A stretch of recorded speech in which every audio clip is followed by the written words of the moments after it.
नमस्कार, आप देख रहे हैं हेल्थ अपडेट और मैं हूं आपके साथ गुंजन मित्तल। चलिए बिना देरी किए नजर डालते हैं आज की हेल्थ से जुड़ी मुख्य खबरों पर। पैरालिसिस व्यक्ति को फिर से चलने में मदद कर रहा है ये डिवाइस। 40 साल के जर्ट हैन ने 12 साल पहले एक दुर्घटना के बाद सामान्य रूप से खड़े होने और चलने की अपनी क्षमता को खो दिया था, लेकिन 12 साल बाद डॉक्टरों के प्रयास से अब वो व्यक्ति सामान्य रूप से चलने में सक्षम हो गया है। डिजिटल इम्प्लांट के बाद अब वो फिर से चल सकता है। न्यूरोसर्जन्स और न्यूरोसाइंटिस्ट की एक मल्टीनेशनल रिसर्च टीम ने ब्रेन स्पाइन इंटरफेस टेक्नोलॉजी विकसित की है, जो एक पैरालाइज्ड व्यक्ति के दिमाग और रीढ़ की हड्डी में लगाए गए इलेक्ट्रॉनिक इम्प्लांट्स के माध्यम से उसके विचारों को क्रिया में बदल देती है। डिवाइस को न्यूरोलॉजिकल रिकवरी में भी सुधार करता हुआ पाया गया है, क्योंकि इम्प्लांट के बंद होने पर भी मरीज क्रच के सहारे चलने में सक्षम था। दवा का पूरा पत्ता लेना नहीं होगा जरूरी। कई बार केमिस्ट आपसे दवा का पूरा पत्ता खरीदने के लिए कहते हैं, लेकिन इस स्थिति को बदलने के लिए योजना बनाई जा रही है, जिससे आप दवा के पूरे पत्ते की जगह उतनी ही दवा खरीद पाएंगे जितने की आपको जरूरत है। कंज्यूमर अफेयर मिनिस्ट्री एक योजना पर काम कर रही है। इसके मुताबिक छेद वाली दवाई पट्टी तैयार की जाएगी। इसके हर हिस्से में मैन्युफैक्चरिंग और एक्सपायरी डेट लिखी होगी। इससे आपको जितनी टैबलेट की जरूरत है आप उतनी टैबलेट खरीद सकते हैं।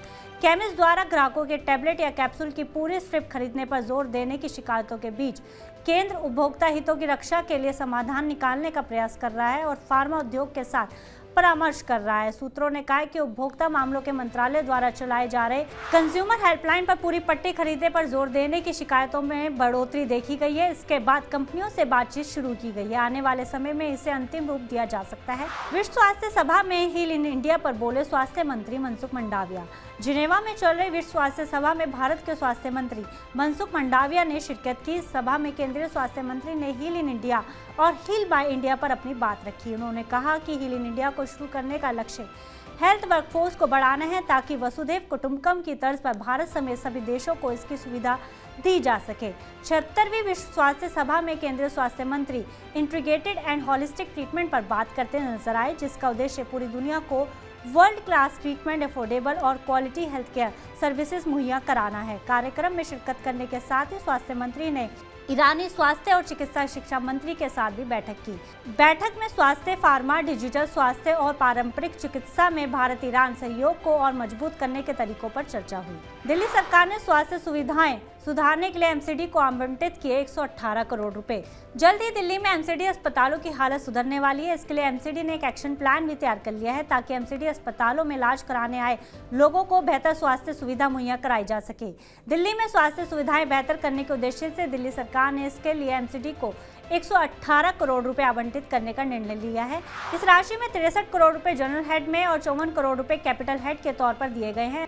एमसीडी अपने मौजूदा 8 बड़े अस्पतालों को बेहतर सुविधा देने के लिए 14 करोड़, हिंदूराव अस्पताल को 4.5 करोड़, 9 डीएमसी मेडिकल कॉलेज को 8 करोड़, कस्तूरबा गांधी अस्पताल को 1.5 करोड़, गिरधारी लाल मैटरनिटी अस्पताल को 6 करोड़, राजन बाबू अस्पताल को आवंटित करेगी। इसके अलावा 15 करोड़ रुपए एमसीडी डिस्पेंसरीज, पॉलिक्लिनिक और मैटरनिटी और चाइल्ड वेलफेयर मैनेजमेंट फैसिलिटी के लिए खर्च करेगी। साथ ही एमसीडी का लक्ष्य अपने हर अस्पताल में डायलिसिस मशीन, वेंटिलेटर, मॉनिटर और अल्ट्रासाउंड उपलब्ध कराने, ताकि रोगियों को इसके लिए बाहर ना भटकना पड़े और मुफ्त में उनका ट्रीटमेंट किया जा सके। बिहार के 119 अल्ट्रासाउंड सेंटर सील।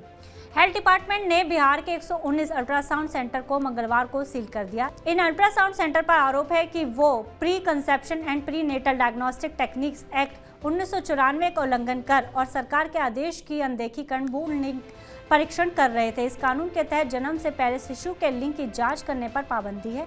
ऐसे में अल्ट्रासाउंड या अल्ट्रासोनोग्राफी कराने वाले जोड़े या करने वाले डॉक्टर, लैब कर्मी को 3 से 5 साल की सजा और 10 से 50,000 के जुर्माने की सजा का प्रावधान है।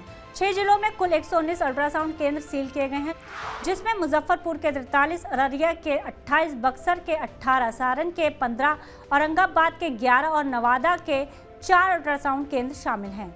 स्वास्थ्य मंत्रालय 31 मई को 60 दिवसीय तंबाकू मुक्त युवा अभियान शुरू करेगा। यूनियन मिनिस्ट्री ऑफ हेल्थ 31 मई को टोबैको फ्री यूथ विषय पर 60 दिवसीय अखिल भारतीय अभियान शुरू करने की योजना बना रहा है, जो युवाओं में तंबाकू के उपयोग की शुरुआत को रोकने और तंबाकू पीने वालों को तंबाकू छोड़ने में सहायता करने पर ध्यान केंद्रित करेगा।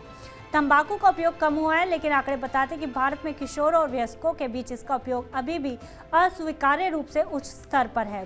ग्लोबल यूथ टोबैको सर्वे के अनुसार 2019 में युवा किशोरों 13 से 15 वर्ष के बीच वर्तमान तंबाकू के उपयोग की दर 8.5% थी और पिछले दौर 2010 में ये 14.6% थी। इस तरह 2019 का आंकड़ा इसके इस्तेमाल में 42% की कमी को प्रदर्शित करता है।